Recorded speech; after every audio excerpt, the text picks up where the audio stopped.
Shalom, saudara. Ada banyak orang yang bertanya bagaimana caranya mendengar suara Tuhan. Dan tentu saja jawabannya tidak sesederhana yang saudara harapkan. Karena mendengar suara siapa dalam hidup saudara, itu sesungguhnya lebih cenderung kepada siapa yang lebih berpengaruh dalam hidup saudara. Kingdom Lifestyle kita hari ini dalam kitab Imamat pasal 15-17 dan kisah Rasul 18. Dalam kisah Rasul 18 ini ada seorang yang sangat berpengaruh selain Paulus, yaitu Apolos. Saya bacakan kisah 18 ayat 27. Karena Apolos ingin menyeberang ke Akhaya, saudara-saudara di Efesus mengirim surat kepada murid-murid di situ supaya mereka menyambut dia. Jadi rupanya begitu besar pengaruh Apolos ini sehingga orang-orang di Efesus mengirim surat kepada orang-orang di Akhaya agar menyambut Apolos.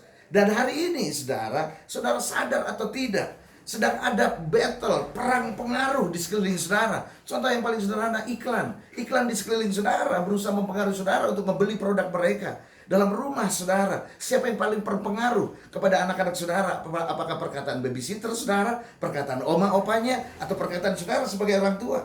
Jadi hari ini saudara harus tahu bahwa pengaruh ini tidak bisa saudara anggap remeh. Sebab perhatikan ini saudara, siapa yang mempengaruhi hidup saudara, dialah yang akan memimpin hidup saudara. Ini dia. Jadi hidup saudara bisa berubah total, menjadi lebih luar biasa, lebih indah ketika saudara mengizinkan orang-orang benar di sekeliling saudara mempengaruhi keputusan saudara. Tapi sebaliknya hidup saudara akan menjadi kacau dan negatif ketika saudara mengizinkan orang-orang yang salah mempengaruhi keputusan saudara. Jadi hari ini saudara harus pandai-pandai memilih siapa yang saudara biarkan untuk mempengaruhi hidup saudara. Ini dia. Nah, sekarang perhatikan ini saudara. Pengaruh itu tidak tergantung dari kedekatan saudara dengan seseorang secara fisik. Ini dia. Tetapi lebih kepada perkataan siapa yang saudara izinkan masuk dalam pikiran saudara. Yudas Iskariot contohnya. Setiap hari dia bergaul dengan Yesus. Secara fisik dia dekat. Tetapi rupanya Yesus tidak terlalu berpengaruh dalam kehidupan Yudas Iskariot. Ini dia. Jadi dekat secara fisik itu tidak berpengaruh banyak saudara. Tetapi dekat secara hati bisa memberikan pengaruh yang dahsyat pada hidup seseorang. Ini dia. Jadi satu hal yang harus saudara ingat saudara hari ini, bahwa saudara tidak sekuat yang saudara pikir. Saudara tidak sekuat yang saudara kira. Makanya iblis selalu datang berusaha menjatuhkan saudara pada waktu saudara lemah. Makanya dalam 1 Korintus pasal yang ke-15 ayat yang ke-33, saya bacakan buat saudara. Pergaulan yang buruk merusak kebiasaan yang baik. Ini dia. Jadi untuk mengetahui siapa yang mempengaruhi hidup saudara hari ini adalah begini. Saudara perlu mengevaluasi hidup saudara. Siapa yang lebih berpengaruh dalam hidup saudara? Perkataan dan pemikiran siapa yang mempengaruhi perasaan dan pikiran saudara?